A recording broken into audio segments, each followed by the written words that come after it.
በቅድሚያ ቃላችንን በተግባር እንድንፈጽም እንዲሁም የህዝባችንን አኗኗር እንድናዘምንና የኑሮ ጫናውን እንድናቃልል የረዳን ፈጣሪ አምላክ የተመሰገነ ይሁን።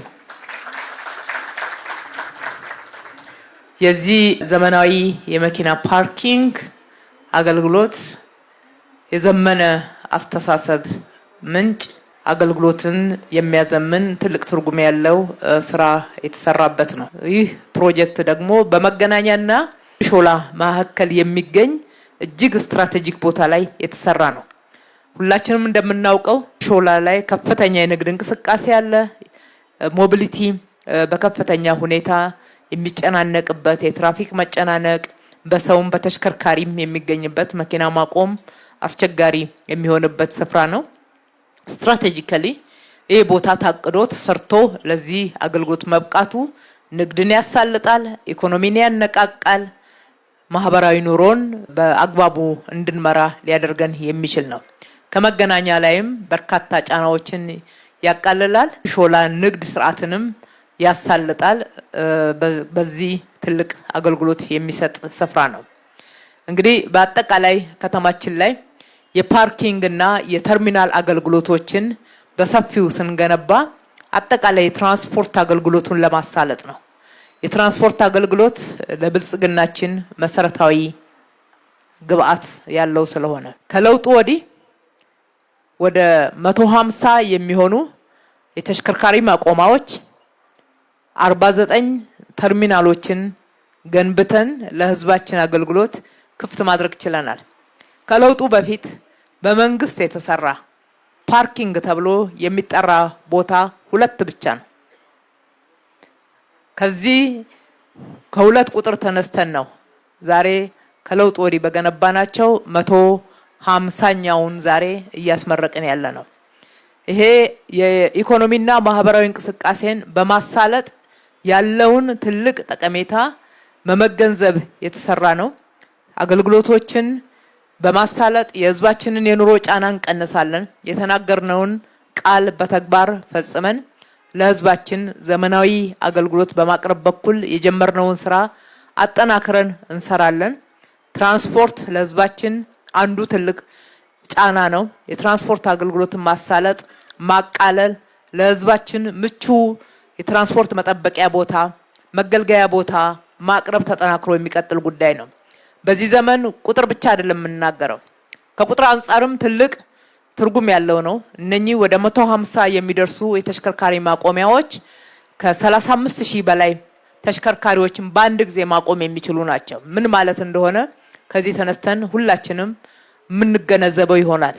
ይህ እንደተጠበቀ ሆኖ ህዝባችን ከዚህ በፊት ተሽከርካሪ ሲጠብቅ ፀሐይና ዝናብ እየተፈራረቀበት ለነጣቂዎች ለዘራፊዎች ጭምር የሚጋለጥበት ሁኔታ ክብሩን ባልጠበቀ ንጽህናውን ለመጠበቅ እጅግ በጣም አስቸጋሪ በሆነ ሁኔታ ውስጥ እንደሆነ ሁላችንም የምናስታውሰው ነው። አሁን የገነባናቸው እነኚህ የተሽከርካሪ ማቆሚያዎች ተሽከርካሪ ብቻ የምናቆምባቸው ሳይሆን የህዝባችንን ክብርን ደህንነት የምናስጠብቅበት ነው።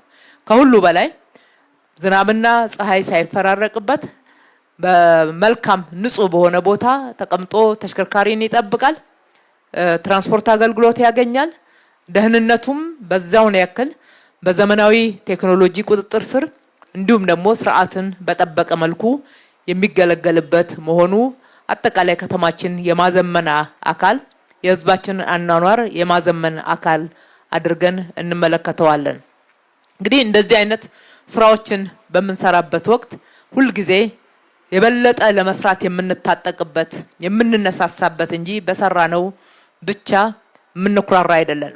የሰራነውን እንደ ጥሩ ግብአት ወስደን እንደምንችል አይተንበት የበለጠ ለመስራት ደግሞ ሞራላችን የሚነሳሳበት ለማስፋት ተመልሰን ቃላችንን የምናድስበት ነው።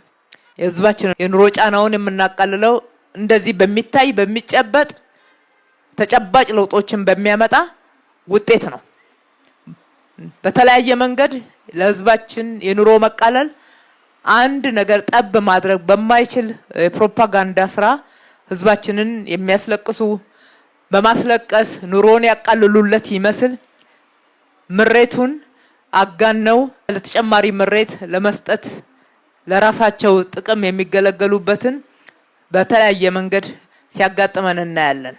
ለነሱም ዛሬ ይሄ መልእክት እንዲደርሳቸው እንሻለን።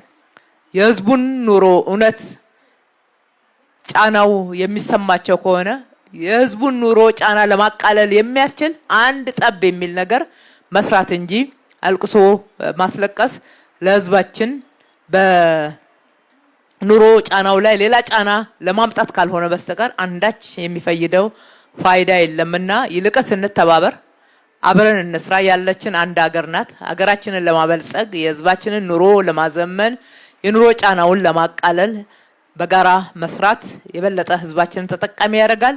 እውነተኛ የህዝብ ተቆርቋሪነት ካለ በዚህ ረገድ ብቻ የሚረጋገጥ መሆኑን ማንሳት እወዳለሁኝ። በዚህ በሰራነው ሳንኩራራ የበለጠ ደግሞ እንድንሰራ አመራሮቻችን ሁሉ እንድንነቃቃና በሰራነው ስራ ላይ በብዙ እጥፍ እንድናቅድ አደራ ማለት እወዳለሁ። የሰራነውን በትክክል በአገልግሎት መስጠት ደግሞ ህዝባችን ጋር ማድረስ እሱም ሌላ ትልቅ ትርጉም የምንሰጠውና ትኩረት የምንሰጠው ጉዳይ ነው። በዚህ በኩልም አገልግሎቱን የምትሰጡ አመራሮቻችን እና ሰራተኞቻችን በተሰራው ልክ አገልግሎት መስጠት እንዲችል አደራ ማለት እወዳለሁ። ፈጣሪ ኢትዮጵያና ህዝቦቿን ይባርክ። እጅግ አድርጌ አመሰግናለሁ።